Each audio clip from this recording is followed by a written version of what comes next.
One of the biggest issues for voters this election year is inflation, and more Americans are seeing it impact where they eat.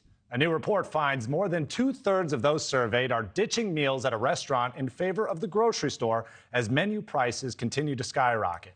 And it's not just customers affected by these rising costs. Restaurants are also feeling the heat, with some being forced to make cutbacks as people shop the aisles instead of having a night out on the town. News Nation's Nancy Liu is live in Southern California with more. Nancy, you spoke to a restaurant owner there. Is he agreeing with this synopsis, and what more did he have to say?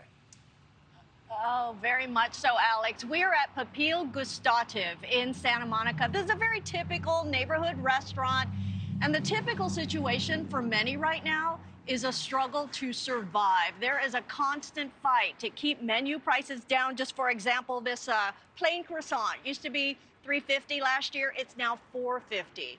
Even so, there are still very little to no profit.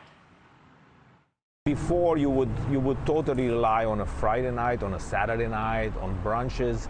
Nowadays, you get some weekends that are pretty much dead. We raised prices a couple of times, but how much can you raise the prices? You don't want to look ridiculous and disappoint your customers.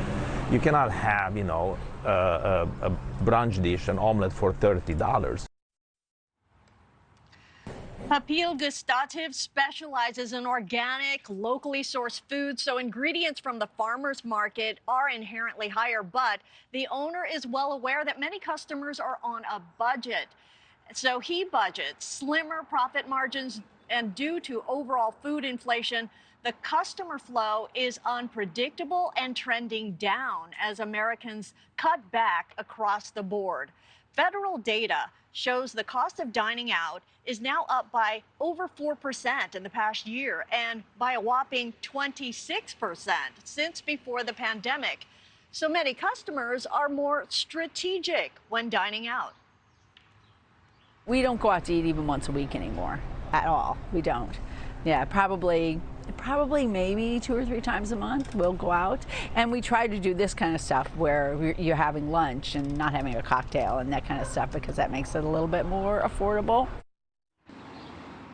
And unlike a single location of a nationally owned chain, a neighborhood restaurant cannot survive an extended downturn in customers. The National Restaurant Association estimates the failure rate is 1 out of every 3 restaurants.